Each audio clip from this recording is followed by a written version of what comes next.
Hello, my name is Cassandra Delathea, and I am the co-creatress of the Phoenix Woman Summit, the Phoenix Woman Blueprint, and the Birthing Your Man process. And today I'd like to speak to you about 3 reasons why many heart-centered entrepreneurs will burn out in these times, and how to avoid that burnout, how to fix that. So, in any kind of time of high crisis, any normal pattern is even further amplified. So, let's say a situation isn't totally working, but, the stress level is of the environment is not so high. It means you can kind of keep doing this thing even if it's not perfectly working for you for a while. But when the stress in your environment is really high, then suddenly everything is amplified and action is required. So then it's something we need to look at, something we need to change. The higher the pressure is from the outside, the stronger the urgency for us to change that. And right now we live in very turbulent, interesting times where the pressure is high. So therefore, right now, looking at these 3 aspects, these 3 ways of how heart-centered women are burning out, and 3 mistakes that they make, and fixing those is absolutely crucial to maintain your sanity and your well-being in these times. So the first kind of mistake that heart-centered entrepreneurs make, first myth, is that they give too much.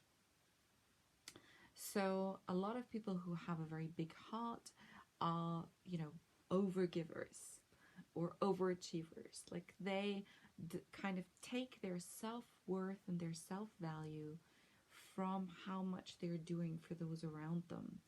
And it's not a giving from a place of surplus and abundance. It's a giving from a place of, I need to give to you because that's what's expected of me, and that's how I secure my space with you. So it's a kind of a giving from a place of self-sacrifice, which means it depletes you and you actually end up having less. And as you keep on giving more and more to more people around you, you will deplete yourself more and more, which means that you'll become more and more exhausted, more and more stressed, more burned out, and the quality of what you can give to others is actually going to greatly go down. So giving too much is the first mistake that a lot of heart-centered entrepreneurs are making. The second mistake is receiving too little. So a lot of us are taught that giving is a lot better than receiving. Like it's, being a selfless person, being a generous person, and giving without asking anything for ourselves in return is considered very much a sacred thing, a beautiful thing, a spiritual thing. And, it's very much an ideal that's shown to us in most religions is this idea of self-sacrifice. But the issue with that is, like, it's a bit like having a bank account. If you think you have a bank account for your inner energy, like you have a certain balance, and most of us are writing a lot of kind of checks for that energy in terms of spending energy with all the things we're doing. So we're very good at spending energy that we have, but often we're not very good at, like, how are we going to bring more energy back in? How do we balance the books?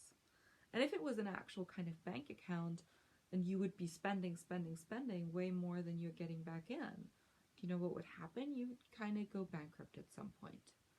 And that also, to some extent, happens to us energetically. Like, if we are giving a lot and we're not allowing ourselves to receive a lot, so we're not balancing the books, so to speak, that's what will lead to burnout and might lead to us feeling stressed out, overwhelmed, and potentially even getting ill and feeling exhausted and worn out with that. And the third mistake that a lot of heart-centered women make is that they have a very harsh inner critic, and they're expecting perfection from themselves. So they're perfectionists. And being a perfectionist, having high standards is a wonderful thing. It means you want to have things done the right way, to a high standard. You want things to be done properly, and that's fantastic. Like, I'm German, I understand. It's also a value I hold. And yet, perfection is a very cruel mistress.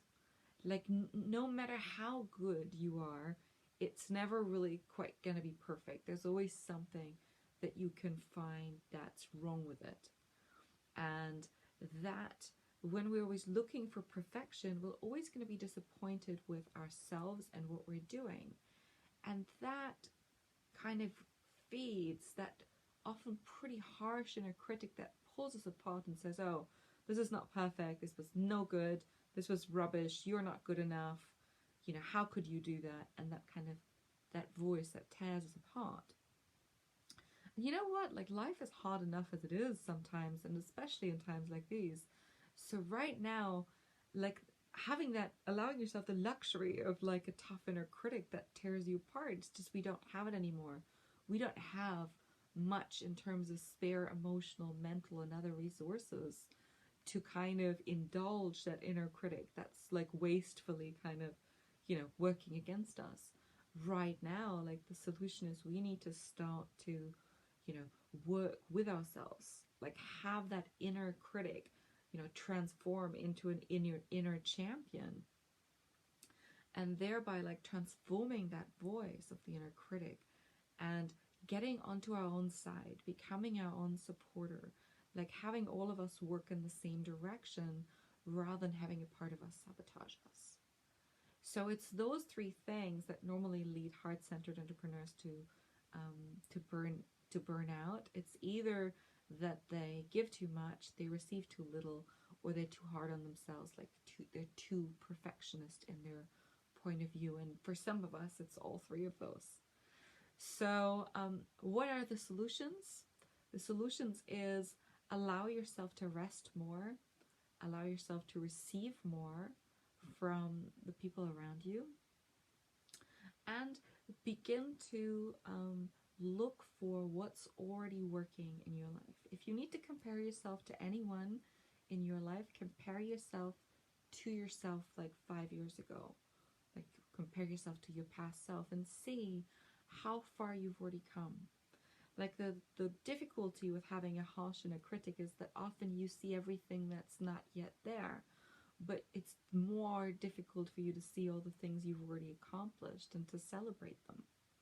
So take a moment and look back, you know, whether that's on the day that's just passed or on the year that's just passed, and just look back on all the things you've already achieved, all of the things that are already right. So some people recommend a gratitude practice where every day you just kind of list 3 to 10 things that you're grateful for because they're already working in your life. And it doesn't matter how big or small they are, it matters that you look for them. Because once you start looking for the blessings in your life, you will find them, no matter how dark the horizon might be. So I hope you found that helpful. My name is Cassandra Lethea, and I am the co-founder of the Phoenix Women Summit. And I'd like to invite you to join us at this incredible summit where heart-centered conscious women from all over the world are coming together to transform their inner critics into their inner supporters, where we come together to learn how to care for ourselves and how to love ourselves better, how to be more on our own side, and how to support ourselves and each other as sisters in an open-hearted space where we're all coming together to shine. I'd love to see you there. Until then, have a wonderful rest of your day. Namaste.